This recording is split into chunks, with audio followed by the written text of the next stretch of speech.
What's up, guys? What's up? You know that clock, that countdown clock is not my friend tonight. It don't get tongue tied because I am so happy to have you on. Like I was just when I got the interview to interview you, the email interview, I was just like, oh my god, because like I remember your song Banji. Because Uh-huh. like in 2013, that was a good year for me in my life. I was in college, just Yes. graduated, and I was like, "Where has she went?" Because because then I got off of YouTube, because I was a big YouTuber back then. I'm like, "Oh my God, I see you've done so much stuff, and I have not seen before." And then you Yes. gave me reason to watch it. So, and you had just been doing a lot of stuff, but you don't know who I'm talking to right now. Let me just go give her her accolades because she have done so much. Sarah J, a native from Hawaii. Hey, Hawaii. Yes, Hawaii. But you were raised in Jersey, New Jersey. Jersey Yeah. City, New Jersey. Lord, Yes. I'm tongue tied today. What's wrong with me? Her father was a part of a 90s hip hop group called Double XX Posse. So how Yeah. was that growing up having a hip hop father? That was legendary. Like because I literally when I came out the womb, my house was a hip hop home. Like, you know what I mean? Like it was culture. It was ciphers, it was studio, tour, like so I was a part of it, of the lifestyle and the culture since I was a little girl. Do you feel like it was a lot of pressure on you to be in the hip hop industry growing up? No, I didn't actually. My grandmother and my aunts and everybody when once they found out that I was even interested in doing music, they was like, no, because they seen like my father go through his ups and downs in the music business, and they wasn't like exactly sure that it was a walk for me, but I always say that like music chose me. Like it just chose me. I connected with it since I was a little girl, and it just been the center of my life since I can even remember. You know what I mean? But nobody ever put any pressure on me. And like my moms, and they wasn't even stage moms or nothing crazy like that. I was always the Mhm. one like, Ma, I got a show at 5 o'clock. I need a white shirt, and who you know what I mean? So it was they just kind of let me be creative and choose whichever thing I wanted to do. So who was your favorite 90s female MC in the 90s? Ooh. I had a bunch of favorites, but I mean, to this day, I love Lauryn Hill. You know what I mean? Like that's like one of my favorites. But I loved Kim, Foxy, like the Brad. I mean, of course, Missy. Everybody loved Missy. And Salt and Pepper, I love them too. You know what? Your vibe, I was just about to say it. I'm glad you said it because I was like, because let me tell you this, Sarah, you know how to dress. And it's so different. Like Yeah. I can see Missy in you as well, but I can see like you put your own spin on it because that is a tough act to follow because Missy is like Missy. And for you being her protege, I feel like you embodied her style, but you made it your own. So speaking of Missy, how hard was that being her protege? Like trying to live up to that. It wasn't really any pressure. Like I think that me and Missy connected because me and Missy think the same. Like we're creative. I've always been in fashion since I was a little girl. I'm talking about running around doing free fashion shows, competing in the competitions, making my own clothes. So I always just been obsessed with fashion. I think that that's one of the reasons why me and Missy connected, because we Mm. think out the box. We like to be, you know what I mean? We like to be individuals. And that was just a great learning experience because she was my mentor for a long time. And you know what I mean? I just learned a lot from her in music and just as a person. Yeah, so did Rihanna hit you up yet for her fancy products, her clothing? Like I Nah. can really see you on there like working with her because like I said, like I don't dress like that, a little jeans here and there and I'm good, but like your hairstyle, it's just everything about you that screams like an artist, like that, like you're that girl, and I love it. Thank I you. love it. Thank you. So let's start off with Banji because I remember that song, like I said, back in 2013. How was it creating that song? Banji was it's actually a staple record in my career because Banji was the movement that I had created. It's really an acronym for be authentic, never jeopardize individuality. And when I first came out, that was a movement that I wanted to kind of put my my career on that type of foundation, because I do support people who are unique and who are, you know, out the box thinkers. And I wanted that to be a message that, you know, you should love the skin you and be an individual. Like, you don't have to be a follower. Like, your uniqueness is what makes you beautiful, you know? And so that's pretty much what Banji represented. And so I always hung around a bunch of different females that were individuals, had their own source, you know what I mean? So they all was their own personal superstars. And so we kind of started as a crew of females, you know what I'm saying? That we Okay. just, move around with, called the Banji Babes. And they was in my first video, and a bunch of them were dancers too. Most of them was dancers. And when I did Banji, I'm from Jersey, so I did like a Jersey club record, you know what I mean? Because I came up on that style of music. And it was just a representation of, you know, supporting the movement, my first record, like debut record to the world. And so it'll always mean a lot to me and be special for sure. Yeah, I can see it. So let me ask you this. How was your childhood growing up? Like, you just being you, were you different like from other people in school? Yeah, it's so funny. My mom always says I'm the same girl, I'm the same person I was as a little girl. Because since I can remember, I was in everything. Like, I was a cheerleader, basketball player, ROTC, all everything. I was student council president, OD, like I was that girl. And because I was always attracted to like things that forced me to be creative, or, you know, or pushed me to be like great. If I could learn how to do 5 things in a row, I would try it, you know what I mean, at least. And so my mom says it doesn't surprise her that I'm exactly the woman I am today because of how I was when I was a little girl. I kept that same energy. I mean, you give me life. Like, you give me this vibrant, happy, and just this like virtual woman, like that you do anything. Yeah. But I did see that really shocked me. I didn't realize this. Like, when I researched you, like, were you battling cancer at one upon a time? I was, while I was on the floor, actually. During the whole time on the show, I was battling cancer. I was going through chemotherapy during that show. It would be times when I would fly to Atlanta, because initially I was getting chemo in Atlanta, but I, towards the end, transitioned to California. And it would be nights where I would fly into Atlanta, have chemo, turn around that night, get back on the flight to LA, and then the next day be on the stage battling one of my competitors. And so, like, for people who don't know about chemo, like that, it has like a real harsh effect on your body. 1 day, 2 days after, you really feel the effect. So it was time when I was real sick before going up there on the stage, but I knew that, you know, I put it in God's hands, and I just walked out there as a vessel, and just whatever came out, I know I left it on the floor. And, you know, and there was so many people supporting me at that time too, and like pouring love into me, that I started doing it just for them too. You know what I mean? For them, just to see somebody keep fighting, even though you're going through something so, you know, intense at the time. Well, let me say this, sister girl. You was the longest seat holder and still holding your record on the floor. With you battling all that today and forever. We're going to claim it forevermore. But for the days when you felt like giving up, like you just like, oh, my body hurting. And so, like, what motivated you, like, to keep going? Where it's like your fans, or like just your spirit, and just like what motivated you to keep doing that? Yeah, part of it was most of it was my mindset, because I never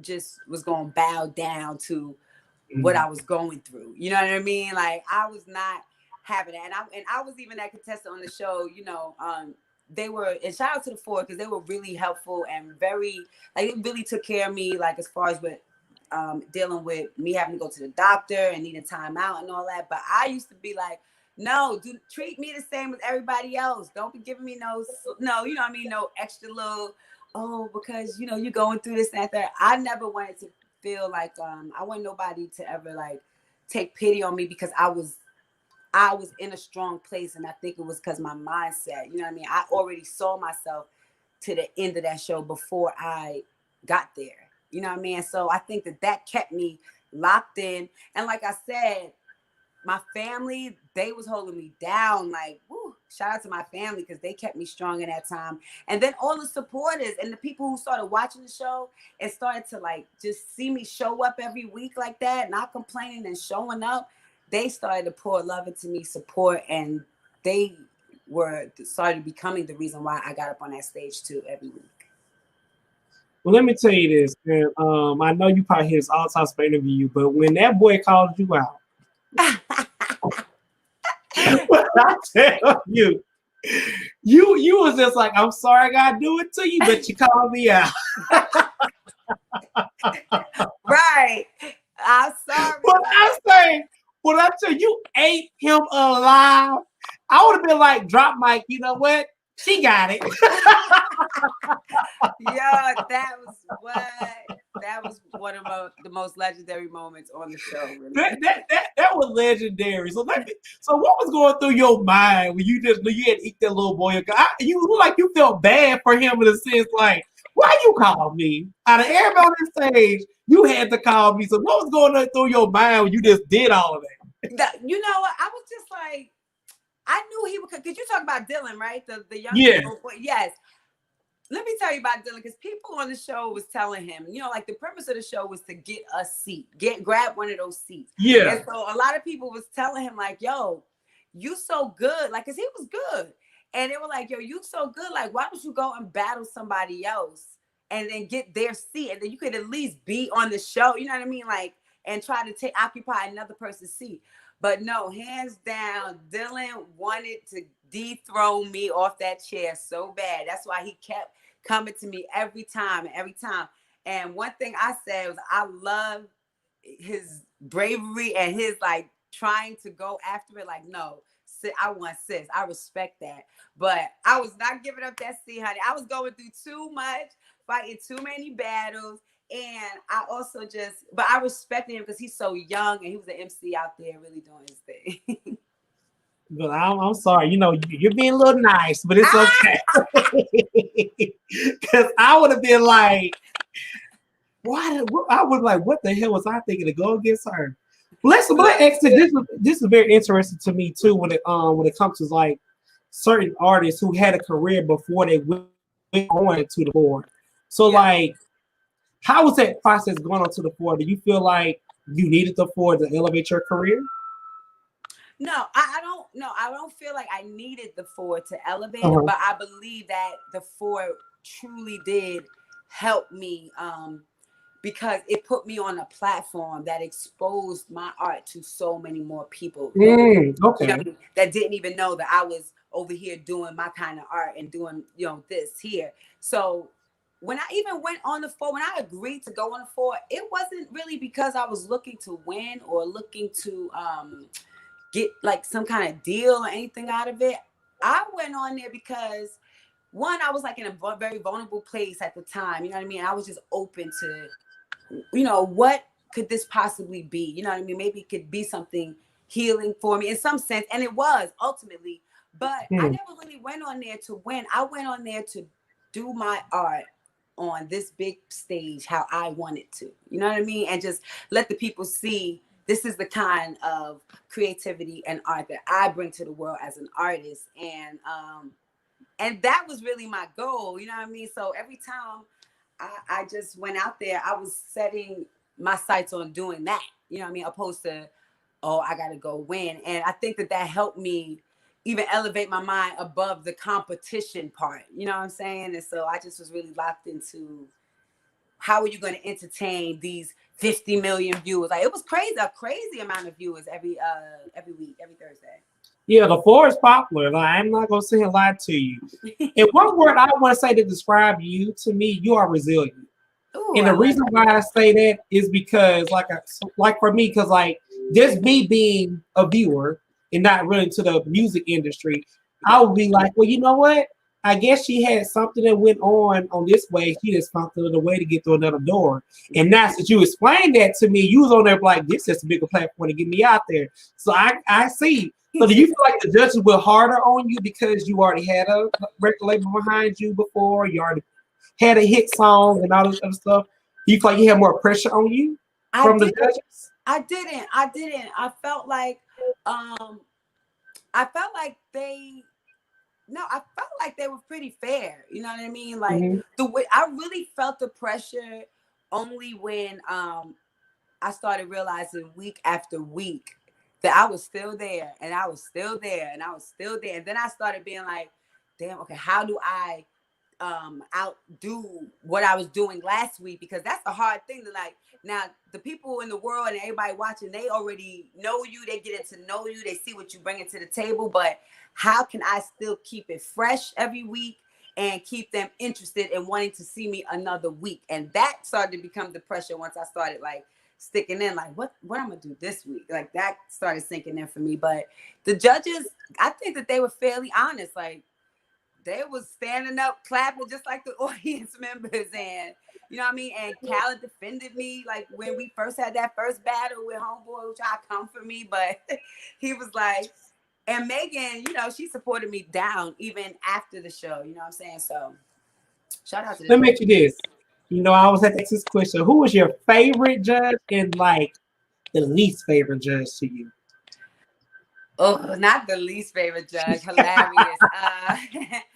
Because I ain't gonna hold you. Like the reason why I like Diddy as a judge is because he is honest. If he think it's hot, he gonna say you killed that.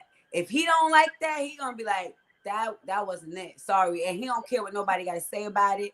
And the reality is like he literally has a PhD in music. Like, you know what I mean? He been doing this. He understands a hit. He's created a lot of amazing artists and stars and still very relevant to this day. So what I like about he's not afraid for people to like boo him for his opinions because he's trying to make you a better artist. And that's what I love and I can respect that.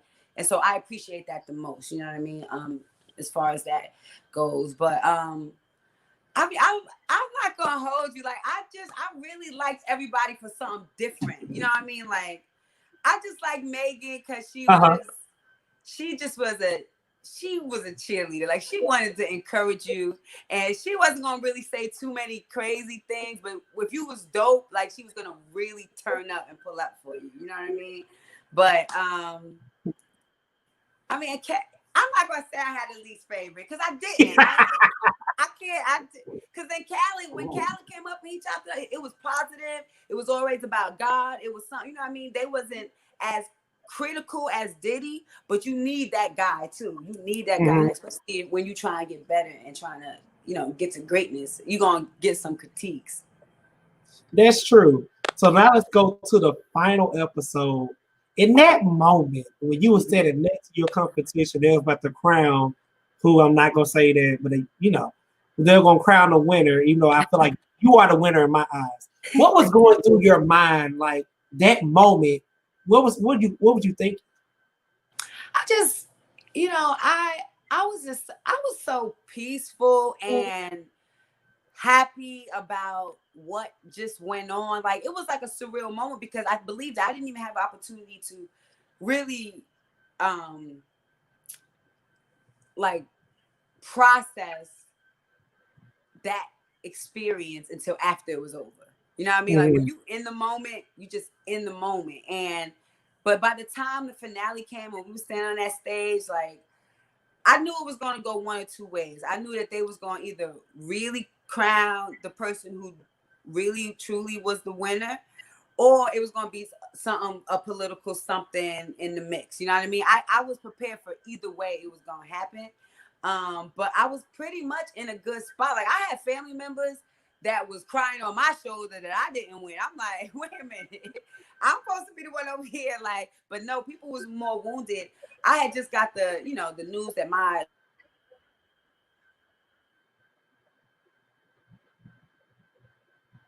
I was, elevated above just like a W for the show, so to speak.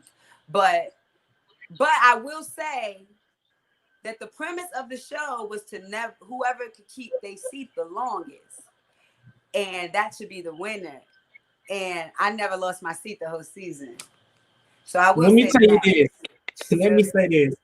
I have not seen that young man since he was on the floor.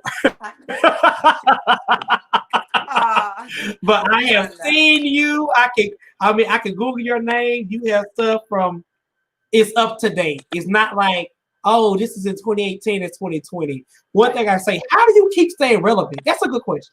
How do you keep staying relevant in this industry? Look, beats me. Like, I'm just doing my art and following my gut and my intuition, moving when I need to move, taking time to be still when I need to do that.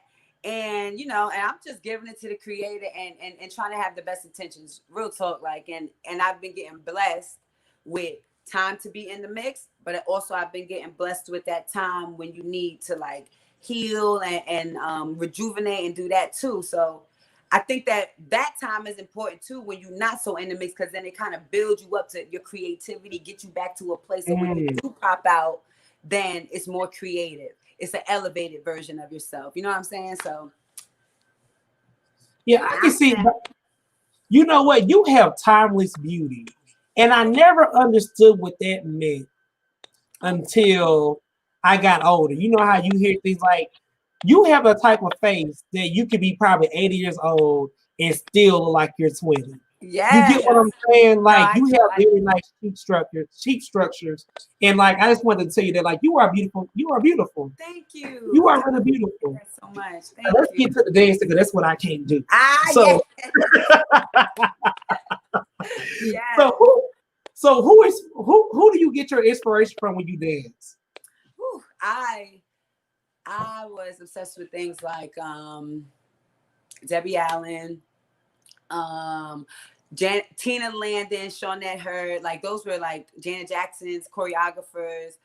I also loved in like things like In Living Color. Those like my first early inspirations, like to dance. I was so obsessed with TLC, Aaliyah, all the artists who dance, because we was looking for the choreo, like all the moves, the routines. I would learn people's routines when I was young, but I would do that with raps too. I would record their raps and then write them down so I could recite them with it, and so same thing with dance, but dance has always been in my life, something that I just easily connected to immediately. Do you dance is dance like therapy for you?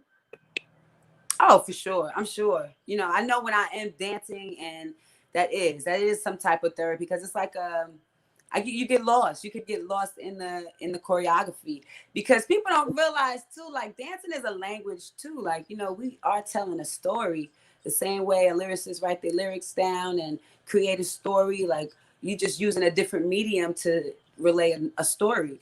And so, dancing is special to me. Like, and that was really like my real first breakthrough in the business period, the music business, because I started as a dancer and a choreographer initially. I can see that. So for the people who can't dance, what do you advise us to do? Like, can we take a class? Are you gonna start IG lives? Like, you know what? Let me tell you this. I was so happy. Do you remember the heel toe? What? Yes. Come on. When I could do the heel toe and did what was the Bow Wow thing? I thought I was doing something. Yes. And then when B2K came in that dance movie, I was like, I can't do that shit. But look at the funny part, yo. I have never taken a dance class. Like, I never had dance class. I just learned from the hood. Like, I've been in the hood, like in my dance troops and doing all that, I was always the choreographer for my cheerleading squad and all that, but I never like went and got technically trained. And so when I first came in the dance scene, my first dance mentor was Lorianne Gibson, and she really whipped me into shape, because as far as being technical and understanding certain things about the game, and she kind of made me like really raise my level so I could start booking more gigs and stuff. And so real talk, like, I didn't go to classes or anything like that. Like, once I got older, like in the dance a little bit more, I used to pop in different cities and go to like Broadway Dance Center. Maybe if I was in New York or if I was somewhere in a Millennium in LA. But yeah, my classes started right on my block in the street. You know what? I'm mad because I don't have any type. When I tell you I don't have any type of rhythm, I just be like, I know that's right. even popping is a dance. Like in your new music video. Lord, I can't say new. I was like, so what inspired you to do that? Because that was fun. That like it was a fun video. I was like, new. It was actually. I love that record because it's a real representation of the place I am in my life. You know, I do after the show. I needed a little bit of time off because I had left it all on the floor for the four. I was just like, you know, so I needed some rejuvenation time, which I did take, and then slowly but surely, the studio started calling me again. You know, so I started getting back in there, vibing on some things, listening to some new records and some new music, and Nunu, I came across that record, and I just heard that energy. Like, it just represents new energy, feeling brand new at a new place in your life. You know what I'm saying? And so, of course, how artists are, the moment we get inspired or feel away, we gotta throw it in a record. So I put this producer named Out the Box. I took the record and I literally did that song like one take, vibed on it, and kind of just freestyled it down. And then once I listened back, I'm like, oh, wait a minute now. I might have a little something here. This might be something, a vibe. And this was a little different, like a little slower for me than normal, because I usually do. It was. Yeah, dance records. And so I said, well, you know what? I'm going to try. Yeah, this is new. Although it's different from my old stuff, this is new. And so I might as well do a new vibe. And I got together with a dope choreographer from Atlanta, Gary Buford, and a dope stylist that I always work with, Tyler. Tyree Thomas shot the video. I directed it. And then and we just made magic. We had a dope team. We made magic. And everybody's really taking to it. So I'm excited. Yeah, I mean, I love it. So now, would you speaking of an ex, when you said new? That's the gotcha. It's like it could be, if that's what it represents for somebody, then then that's that. But yeah, I was talking about everything new. You know what I mean? I said no, new money, new cars, new clothes. I know you hit that on. You said new. I said okay, new. Come on, new, right? You was like the haters, no. Yes, exactly. That's the whole energy right there. That's it. I was like, when I like this somebody, I'm on my new. Right. Period. You already know. But let me ask you this, because I feel like you don't understand the word no. And when I say I mean it in a good way. So what does the word no means to you? That word rarely has any relevance as far as because I normally say a lot. It's funny you even say that word, because I tell everybody it don't matter how many no's that you may get. All it takes is one yes to get you to where you want to be, or to get you to the level you're supposed to reach. So you can't, as many times as you get no, you can't stop knocking on doors. You can't stop trying to figure out ways, because sometimes it's just a testament to how bad do you want to break that barrier. You know what I mean? Like, you're gonna allow one person to tell you no. Like somebody like Lady Gaga, she went and like all these she got a no from maybe 7 labels or something wild like that before Jimmy Iovine said, hold on, I see something.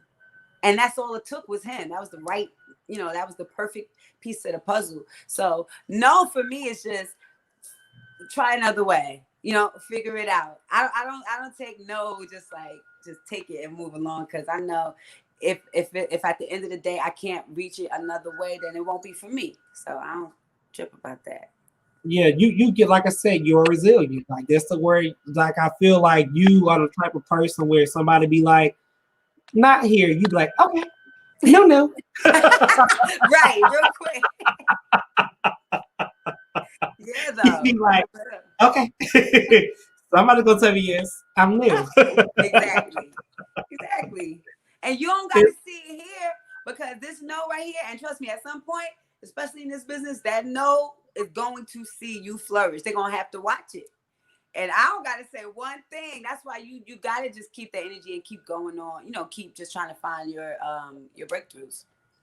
You know, I want to see you do a collaboration with Don Richard. Y'all give me the You same know what? That's so funny because vibe.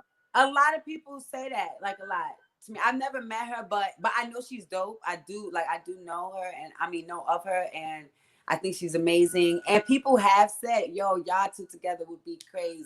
So I really think there'll be when I tell you, because like I like her, like she has her own style, and you have your own style. I thought y'all bring it together, it'll be like magic. Come on now, like, from your lips to God's ears. Look, I'm speaking to existence because I want to see it because like I think there's gonna be a one. Look, when you just give me a little credit, let's say Rodney said it. That's it. I will. Now let me ask you this, because you know COVID-19 has really been hard for a lot, even for me sometimes, but it has also been the best year for me in the States, which is weird. So how are you keeping like your business afloat and your artistry afloat during COVID-19? I know, yo, like artists have had a tough time during this time, you know, and I actually have been very grateful because I've been looking at it and taking the time to do like a little self-reflection, looking at like, oh, what is this that I could probably tighten up, you know, like some self-care, and just trying to get everything, all my ducks in a row for when we can get back outside, and then I'll be like ready, set, go, and like ahead of the curve. But I think it's also helped me grow, and other artists grow creatively on how to connect with your fans or how to still release stuff, because I've been doing like these Zoom parties, like after parties, and so somebody will give a party on Zoom, and then I'll come on from where I'm at and do a full out performance, but from wherever I am, and that's like the after party, you know what I mean? And so I've been doing that, and then Music Cares reached out to me, Luke TV, to do some virtual. I watched the whole segment. Yes, so it was awesome. Thank you. It was, and I did that in my house. That was in my house. Really? Yes. In your house? I had bought myself a green screen, lights, all the extra stuff, set it all up, recorded it myself, edited it myself. Like, it was so full out, but it happened. And that's what I'm saying. That pushed me to be resourceful and think out the box, because we didn't have the same amenities that we normally have. We don't. Yeah. Girl, you did all that. You were a jack of all trades in the music industry. Y'all better give her a call. She can get a little new dance, little new song. And then you write your own music too as well. So you are a writer as well. So like, girl, there you go, sis. There you go, sis. I ain't mad at you. But let me ask you this, because we are at a point in the world where I feel like, to me, where voting matter. I'm not going to tell you who to vote for, but I feel like you're the understanding the power of voting. What do you feel like? Do you feel like you have power when you vote? I do. I do feel like voting, if we band together and get our votes in there, that we can evoke change. I do believe that. Okay, I like that. See, I know I liked you for some reason. So we are at a time where it's got to come to an end, and I hate it because I really enjoyed you, boo. I really did. For the people who might feel different, or who might feel like they don't fit in, and they're just different from the world, what is some advice that you can give them? I think my biggest I would say, like, don't be concerned about the world, like, and what the people think about you, because that's really why I created the Banji movement, because I am an advocate for loving the skin you're in, uniqueness, embracing your individuality, you know what I mean? And so I'm a strong advocate for that, and I know that you can break a lot of barriers if you believe in yourself, you know what I mean, and what you can bring to the world. And I always say too, like, sometimes the creator will only reveal your vision for you. You know what I mean? And other people won't understand the journey that you're on until you know, at first you seem crazy for doing it, but when it works, or when, you know, it manifests into something, now you're a whole genius afterwards. You know what I'm saying? But I just love to encourage people to never give up on themselves. And I'm a true believer in the fact that impossible is truly impossible. And I live by those words, and I stick with those words for sure. Say that one more time for the people in the day. Impossible is truly impossible. Yeah, we don't believe in impossibilities, honey. We get over. I feel like I want to do a little praise break. Oh, like I said, I really, first and foremost, I want to say thank you so much for coming on my platform. You are just, I'm just going to call you Timeless Beauty. Every time I say, oh, that's Timeless Beauty. I like that. Come on. But thank you so much for blessing my platform. And thank you for just coming on. And just thank you for really being you. And the reason why I was like stressing so much about just being different, you know, because with being LGBT community, you are considered different. Yeah. You know, and just are, you know, if you wear your clothes a different way, they might call you weird. And I feel like you made a space for people to feel like you matter and you feel welcome. And I want to say thank you for creating that space for people like me. Because I know people who feel like, I don't even feel like I belong with these people, but I belong over here. And, right. You like the captain. Come on this island. You the queen of me too. I always been, you know, out the box, on my walk to my own, beat of my own drum. I am that person. And, you know, I've had to encounter things where I had to stand for who that person was. You know what I mean? And I want to encourage people that that's okay. That's actually what we should be doing, opposed to. But I want to say thank you. So what do you have going on? Any other projects you working on? Any other music that you're working on that people can know? Yes, I am. I'm actually working on some really amazing music, some new records that I got soon to come. But I'm also currently working on another project for television. I can't say what the name of it is yet, but it's been amazing. Like, the cast is great. Like, I've never been an artist to really like connect too much with like reality television, but this platform is just, it's just amazing, positive, uplifting. And I told them from the beginning, like, listen, if y'all looking for me to be rolling on the floor with somebody or throwing a drink, I'm not the one. So, well, I'm glad you're not on Love and Hip Hop. I was like, I'm not that girl. But this is an amazing platform. I think the world's gonna love it. So I'm excited to be working on that. And I'm also in the works with I just got casted for a musical rendition of Sister Act 2. See, I told you. Timeless Beauty. I'm gonna say that's Timeless Beauty on the TV. That's it right there. Wow. This thank you for blessing my platform tonight. Thank you. And thank you for being you guys. And I just want to stress this out, leave y'all with a word of thought that you can do anything you want to do. Look at her career. She went through everything and she made it, and she's still climbing. And I will be watching whatever you're doing. Y'all have a good night, guys. You too.